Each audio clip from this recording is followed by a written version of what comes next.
Hi folks, I'm Sergio Diaz. It's late August and time to start thinking about catching albies from shore. You see, for us on Long Island, there's no other inshore fish as exciting as the false albacore. Albies are fast, powerful fish that will give you lightning fast runs and get into your backing before you even know it. Now, catching albies from shore, it's not always easy and can be very frustrating, but when you do, it's just the ultimate reward.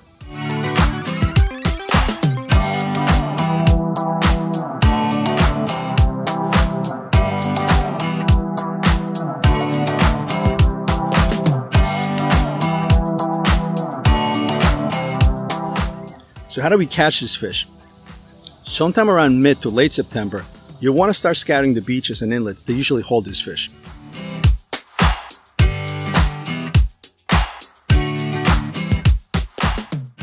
We're going to be looking for birds, bait balls, and fish breaking the surface. And that's where we want to start fishing.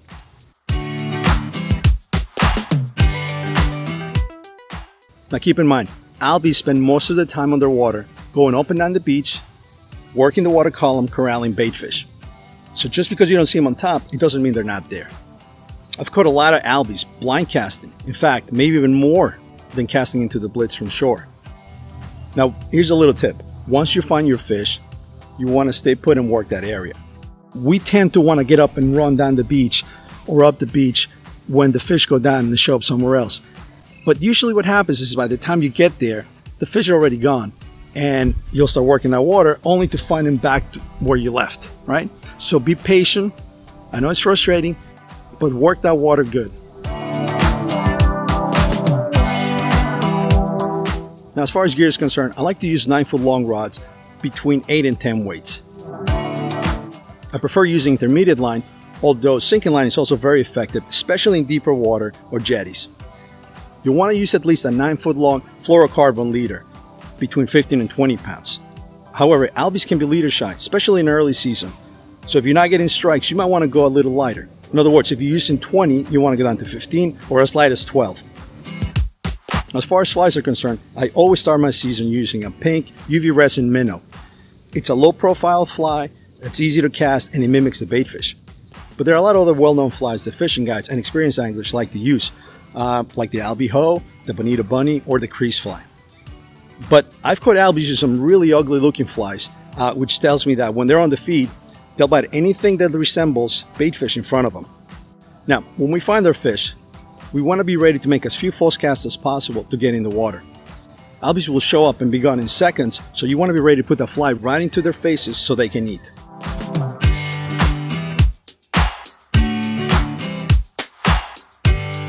Now let's talk about retrieving. For the most part, you want to retrieve that fly as fast as you can. And the fastest method to do that is a double-handed retrieve.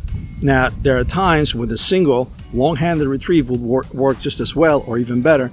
But for the most part, you want to catch your fly, tuck your fly around under your arm, and do a fast retrieve. Now, once you start retrieving, get ready to feel that strike. When you do, you'll want to set the hook and control that line. That fish is going to take off right away, or he may keep coming at you until he realizes he's hooked. If you don't manage your line, what's going to happen is once he takes off, there's going to be a whole lot of fly lines going to try to go out through your guides at once, and you're going to lose that fish. Now, once that fish takes off and your line clears the guides, don't try to stop him because you're going to break him off. Enjoy the run. Part of the fun of catching albies are those fast runs they give you. But he's going to stop running shortly after that, and that's when you're going to be able to start bringing him in.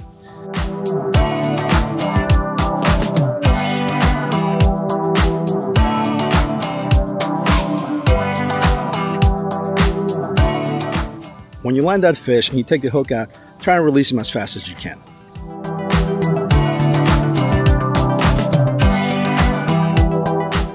And that's it. Happy albie season. Hope you catch a lot of fish, and I'll see you on the water.